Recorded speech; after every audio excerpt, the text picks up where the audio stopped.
భయపడకండి, నేను భూమిని రక్షిస్తాను.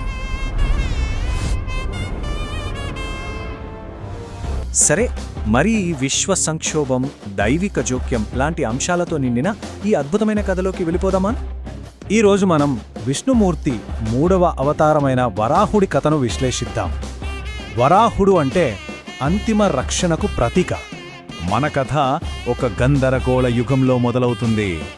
అక్కడ ఒక భయంకరమైన ప్రతినాయకుడున్నాడు. ఈ వరంతో అతన్ని దేవతలు, మనుషులు, మృగాలు ఎవ్వరూ ఓడించలేరు. దీంతో అతనికి అంతులేని అహంకారమొచ్చేసింది. ఇది మామూలు అపహరణ కాదు. ఈ చర్యతో ప్రపంచం మొత్తం చీకటిలో మునిగిపోయి విశ్వక్రమం అతలాకుతలమైపోయింది. ప్రపంచం నీటిలో మునిగిపోయి దేవతలు కూడా ఏమీ చేయలేని నిస్సహాయ స్థితిలో ఉన్నప్పుడు సమతుల్యతను పునరుద్ధరించడానికి ఒక ప్రత్యేకమైన దైవిక రూపం అవసరమైంది. ఇక్కడ చాలా ఆసక్తికరమైన విషయం ఏంటంటే, ఒక చిన్న రూపం నుండి అంత పెద్ద అద్భుతమైన రూపంలోకి మారడం విష్ణువు శక్తి రాకను సూచిస్తోంది. ఆ సముద్రపు చీకటి లోతుల్లో ఆ రక్షకుడు చివరకు ఆ రాక్షసరాజును ఎదుర్కొన్నాడు. కాని ఆ రాక్షసుడి ఎగతాళిని పట్టించుకోకుండా వరాహుడు అతనితో భీకరమైన యుద్ధానికి దిగాడు. ఇదేదో చిన్న గొడవ కాదు, ప్రపంచ భవిష్యత్తును నిర్ణయించే ఒక మహాసంగ్రామం. ఏకంగా 1000 దివ్య సంవత్సరాల పాటు ఇద్దరూ యుద్ధంలోనే ఉన్నారు. దీన్ని బట్టే ఆ రాక్షసుడి శక్తి, దేవుడి పట్టుదల రెండూ ఎంత గొప్పవో అర్థం చేసుకోవచ్చు.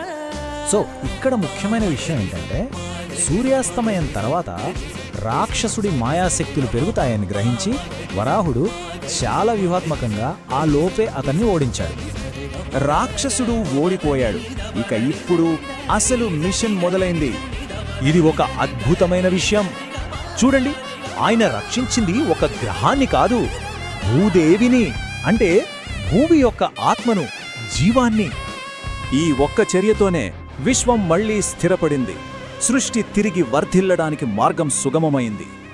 కాని వరాహుడి కథ కేవలం ఒక పురాణ యుద్ధం మాత్రమే కాదు, ఇది ఒక లోతైన అల్లికారం. దీని వెనుకున్న అర్థాన్నిప్పుడు చూద్దాం. ప్రాచీన గ్రంథాలు వరాహుడి దైవీక రూపంలోని ప్రతి భాగాన్ని ఈ విశ్వయజ్ఞంలోని ఒక అంశంతో ముడిపెడతాయి. ఈ పట్టిక మనకు ఏం చూపిస్తుందంటే, వరాహుడు కేవలం రక్షకుడు మాత్రమే కాదు, ఆయన ఉనికియే విశ్వ సామరస్యాన్ని కాపాడే యజ్ఞ ప్రక్రియకు ప్రతీక. కాబట్టి మనం ఇక్కడ గ్రహించాల్సింది ఏంటంటే, వరాహుడి కథ దైవిక జోక్యం, త్యాగం మరియు మోక్షానికి ఒక శాశ్వతమైన చిహ్నం.